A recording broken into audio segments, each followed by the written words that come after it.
አምራን አቶ ተፈራን እበቀለዋለሁ ብላ በገባችበት በራሷ ወጥመድ በሚያሳዝን ሁኔታ አቶ ተፈራ ሰው ሕይወት እንድታጠፋ አድርጓት ይገኛል። ዶክተሩም እንዴት ይሄንን እንዴት ታደርጊያለሽ? እንዴት እንደዚህ አይነት የጅል ውሳኔ ስትወስኚ እኔ ማወቅ የለብኝም ወይ? አንቺ ለእናቶ ለይኩን ይሄንን ዋጋ ስትከፊ እነሱስ እንዴት ዝም ብለው እዛ ውስጥ እንድትገቢ ያደረጉሽ? ብሎ እጅግ ተበሳይቶ ይገኛል። አቶ ተፈራም በሚገርም ሁኔታ አሁን እኛ ዶክተር እየፈለግን ነበረ። ስለዚህ ራስሽ በራስሽ እጅሽን ጥልቅ አድርገሽ የገባሽው ራስሽ ነሽ። አለበለዛ ዶክተሩ እኛ የምንፈልገውን ነገር ካላደረገ ህይወቱን እንቀጥፈዋለን ብሎ ይነግራታል። እናቶ ለይኩንም እጅግ ግራ እየተጋቡበት የሚገኘው ነገር የአቶ ተፈራ ነገር ነው። አቶ ተፈራ ከአንዴም ሁለቴም ሶስቴም ቤታቸው ድረስ ሰው ልኮ ብዙ ጉዳትን አድርሶ ይገኛል። ጩና በአሁን ሰዓት ላይ እጅግ ህመማን ክፍል ውስጥ ትገኛለች። ዶክተሮቹ ምንም አይነት ተስፋ እንደሌላት እየተናገሩ ነው። ጓደኛዋም ያኔም እሷ በመጎዳቷ እጅግ እየተጨነቀና እጅግ እያዘነ ይገኛል። እኔ ጩናን አጥቼ በፍጹም በህይወት መኖር አልፈልግም እያለ ይገኛል። አቶ እንግዲህ ሲምባም በጣም በአሁን ሰዓት ላይ ተስፋ እየቆረጠ ነው የሚገኘው። ምክንያቱም ሰውየውን መቋቋም አልቻሉትም። ወይዘሮ ዝናሽም በተቻለ መጠን መሳሪያ አተኳኮስ አሳየኝ እኔ አናቱን ብዬ እደፋዋለሁ እያለች ትገኛለች። እንግዲህ ልጃቸውንም ኤሚን ከሀገር እንድትወጣ አክስታቸው ሁሉንም ፕሮሰስ እንደጨረሰች ላት ቤተሰብ ይነግራታል። እሷም ኤርማስን ጥዬ የትም አልሄድም እያለ ትገኛለች። ሰላም ጤና ይስጥልኝ ውድ የተከበራችሁ የቻናሌ ቤተሰቦች እንደምን ከረማችሁ? እነሆ ተወዳጁን ኑሐሚን ድራማን ቀጣዩን ክፍል ይዤላችሁ መጥቻለሁኝ። የኑሐሚን ድራማ እንግዲህ አሁን ላይ በጣም የሚያሳዝን ታሪክ ውስጥ ገብቷልና እንግዲህ ከአቶ ተፈራ ጋራ ግብግብና ብዙ ውጅንብር ውስጥ ገብተዋል። አቶ ተፈራ እንግዲህ ይሄንን ቤት ለማጥፋት መጀመሪያ ልጆቻቸውን እነቅጣቸዋለሁ ከዛን አዋቂዎቹን እነቅጣቸዋለሁ ብሎ በባለፈው እንደተናገረው እንግዲህ ሁላችሁም አይታችኋል፣ ሰምታችኋል። እናም እንግዲህ አሁን ላይ ደግሞ ያለው ነገር እጅግ አሳሳቢና እጅግ ቤተሰቡን እያወከ ነው የሚገኘው። አቶ ተፈራም እንግዲህ አሁን ላይ ባለፈው የታገተችዋን ልጅ እናቶ ለይኩን አስለቅቀዋት ነበር። ነገር ግን ተመልሳ በእነሱ እጅ እንድትወድቅ አድርጓት ነበር።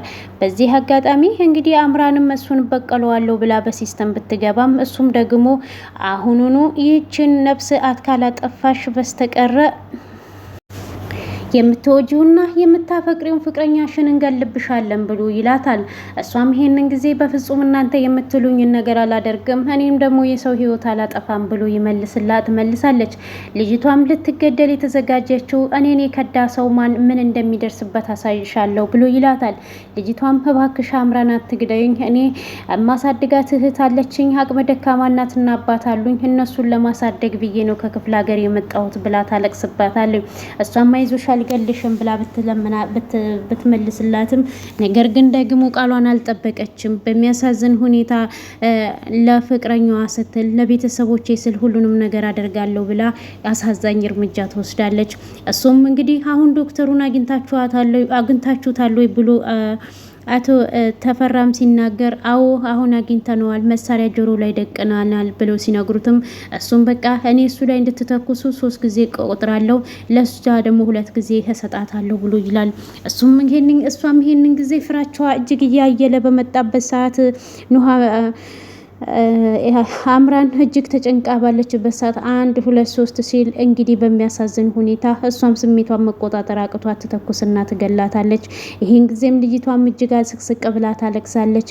ነፍስ ገዳይ ያደረከኝ አንተ ጨካኝና አውሬ ብላ ስትለውም አሁን በዚህ ብቻ የሚያበቃ አይደለም፣ አሁን ፍቅረኛሽን እንፈልገዋለን፣ ምክንያቱም በራስሽ እጅ ራስሽ ነሽ ሰተት ብለሽ የመጣሽው፣ ስለዚህ አንቺ ታስፈልጊናለሽ ብሎ ይላታል።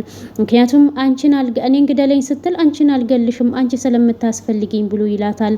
በአንቺ በኩል ብዙ ነገሮችን መጠቀም እችላለሁ፣ ዶክተር ስንፈልግ ነበረ ብሎ ይላታል። እሷም ይሄንን ጊዜ እጅግ ስቅስቅ ብላ እያለቀሰች ከቤት ወጥታ ትሄዳለች። እሷም ከቤት ወጥታ እየሄደች እያለ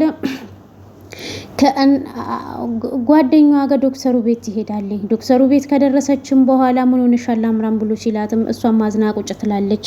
ምን ሆነሽ ነው ብሎ ሲጠይቃትም እሷም ህይወትን አጠፋው ትለዋለች። ምንም ማለት ነው የሰው ህይወት አጠፋው ማለት ብሎ ሲጠይቃት እሷም እንግዲህ በራሴ እጅ አቶ ተፈራ ቤት ሄጄ የሰው ህይወት እንዳጠፋ አደረገኝ ብላ ትነግረዋለች።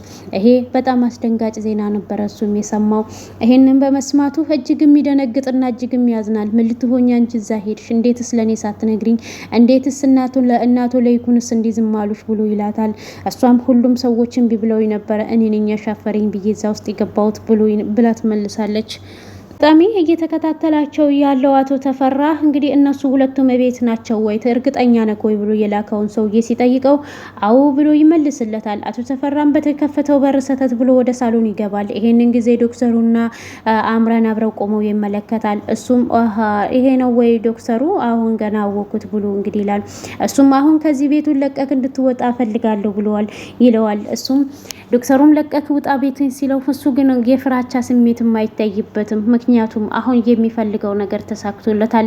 አምራንን የሚወዳትን ፍቅረኛውን በእጁ ሰጥቶታል። እሱም እንግዲህ አልወጣም ብሎ ሲለውም እሱን እወጣልሃለሁ ግን በአንድ ነገር እንድንስማማ ፈልጋለሁ ብሎ ይለዋል። እሱም ደግሞ የኔን አመለክን ስራ እንድትሰራ ሲለው አንተ የምትለኝን ነገር በሞላ ስራ ልሰራ አልችልም ብሎ ሲመልስለት በዚህ አጋጣሚ መንገድ ላይ እየሄደ እያለ ናሆም ተፈራን መኪና ይመለከታል። እንዴ ይሄ ሰውዬ ቆይ እዚህ ምንድነው የሚያደርገው? ምንስ እየሰራ ነው ብሎ ወደ ውስጥ ዘልቆ ሲገባ እሱም ምንድነው እሱ ተፈራ እዚህ እያደረክ ብሎ ሲለው ኦኬ በስተመጨረሻም ናሆም የሚባለውን ያቶ ለኪው ልጅና አየሁት ብሎ ይስቃል። ይሄንን ጊዜም አሁን ምንድነው የምትፈልገው ብሎ ሲለውም ይሄው ፍቅረኛ ሻምራን ንገሪው ብሎ ይላታል።